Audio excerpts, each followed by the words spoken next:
welcome to the Isn Podcast. Today we have a special guest, but we're going to come back to that. My name is Corbin Horton. I'm here with Carlin Butler, and today we're coming at you with some more news for the podcast. Carlin? Yes, we have a special guest here for us today, and would you like to introduce yourself? Sure. Jason Dickinson. I'm with Etowama County Sheriff's Department. I'm the criminal investigator, chief investigator there at the Sheriff's Department. I'm also our SWAT team commander. Okay. Now, I understand that you did a active shooter. What would you call it? It's active shooter training is what we do. State law says you have to have 2 active shooter trainings throughout your year, the school year. So what we did, we scheduled one for the other day, and we got with all the instructors there at IEC. We had all the schools on the west side, all the schools on the east side. We had 2 different active shooter drills we did. One was at Manteche, one was at IEC.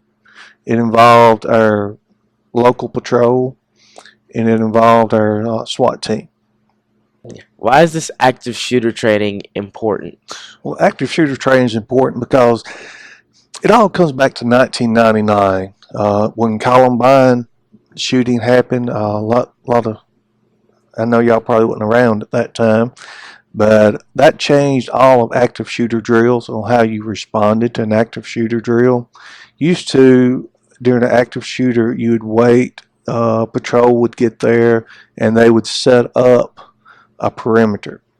They'd wait for the SWAT team to come in and let the SWAT team clear the schools. Well, a lot of lives got lost there at Columbine during that time, and you went to do a different training scenario.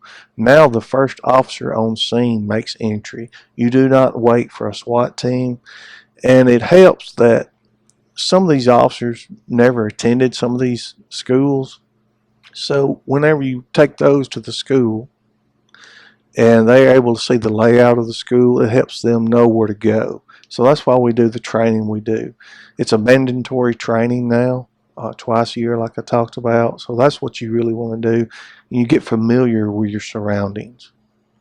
Okay, so you're saying that you have to have it active shooter training twice a year. Like, is that like all across the U.S.? Each state has it, or is it like different? The state of Mississippi passed a law to have it twice a year, mandatory training. It's just like your other trainings. You do your fire drill, you do your tornado drills, stuff like that. It's just drills that helps prepare you if something does happen. What kind of environment do you work in? Well, I'm the chief investigator with the Sheriff's Department, so I handle I'm in the CID section of investigations, which is all the criminal cases, and that's what I do. And also, along with my assignments that I have, is the SWAT team. I command it. We have 12 members on the SWAT team. We are a state certified SWAT team. We have training that we go to. I've been to numerous SWAT trainings throughout the year. I'm an instructor for the state of Mississippi on teaching active shooter. I'm a nationally certified instructor to teach active shooter. So we have 3 instructors with the Sheriff's Department that can teach active shooter nationally. There's only 4 schools in the nation that teaches that, and I'm a graduate of one of those schools. I went to Glencoe, Georgia, what they call FLETC, and I graduated from FLETC at Glencoe, Georgia. That's where all the national academy is. You go to, your Border Patrol is there. Every federal agency is there except FBI. So that's the school I went to. That's really cool. Yeah, it was a really most intense training I've ever been to. We spent an hour in class talking about what to do, and then the rest of it was all hands-on training for the next 40 straight hours. And then we would bring in actors for an active shooter, and it was really intense to go. And you was the only officer facing those 40 people inside the room. So it's pretty intense. We enjoyed doing it. But the reason we do it is that we can bring that skill level back to this county.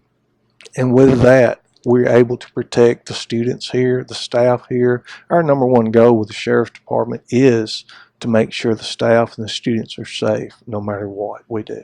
We're here for them. So I've noticed more police officers at our school patrolling, and is that reason for, like, if there's a possibility of active shooters or anything of the sort? The Sheriff's Department got together with the school board and we'll come up with a plan together so we can have more officers in school, and they're their SROs. So what we do, we work a 2-3-2 shift, and on our days off, we go work the schools. That way we'll have an officer at every school all the time. Yes, it's a deterrent, but also we are there just if you need somebody to talk to. We want you to be comfortable talking with law enforcement. I know in today's time, it's a lot of people, look at law enforcement a little differently, but the way we look at it is that every student there, I look at them as my children. What would I do to protect my child? So every student there is my child. So that's how I look at it. I want to make sure that they're safe at all times, and that's what we're doing with the officers there at the campus. We're there to help, but if you ever need anything and you need somebody to talk to and you don't feel comfortable talking to certain people, come to us. Our main goal is to make sure you're safe, and anything we can do to help you at all times. Okay, I'd like to thank you for your service and helping out all the schools and everything that you do for your job. Yes, sir. I'd like to we'll welcome you back any time you'd like. I've enjoyed this. It's a great experience. It's a good thing y'all doing here at the VOTEC. It's awesome that you're getting to do this, and it means a lot that we can interact like this and you actually talking face to face with me instead of you just see me, you just walk by and throw your head up and say, hey. But this is real cool. I've really enjoyed this, guys. I have to. Yeah, me too. Well, we're thankful for having you here. Yes, sir.